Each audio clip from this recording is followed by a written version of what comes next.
Bismillahirrahmanirrahim. Assalamualaikum warahmatullahi wabarakatuh. Tepangkeun wasta Abi Arif Hidayat di kelas 11 IPS 3.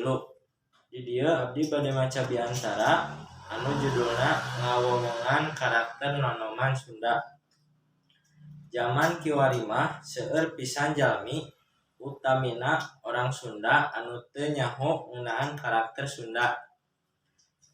Anu saleresna malahan di sawatata wewengkon atau seueur urang Sunda anu paripolahna nurutan budaya luar.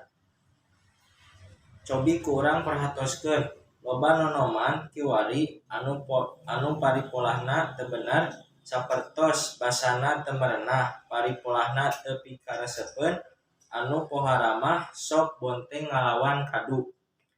Nu leutik ngalawan kanu gede, nu jadi budak ngalawan kanu jadi kolot.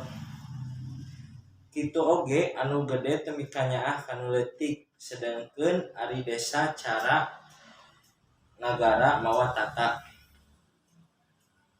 Yeuh, ari adat kabiasaan urang Sunda mah hade pisan cobi ku urang emutan hirup di priangan Sunda bari teu saluyu jeung karakter urang Sunda teh ibarat angeun kacang teu diuyahan. Asa teu jeug-jeug nyebut urang Sundana oge.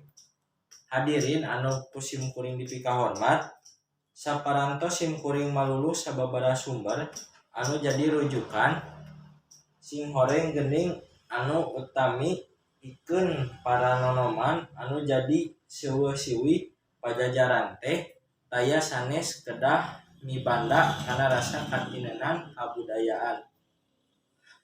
Ngalestarikeun wewengkon Sunda sabab yen maju jeung mundurna ieu wewengkon Sunda teh kumaha urang salaku nonoman saluyu jeung karakter urang Sunda ditangtos ieu wewengkon Sunda teh bakal leuwih maju da lamun lain ku urang rek kusaha deui.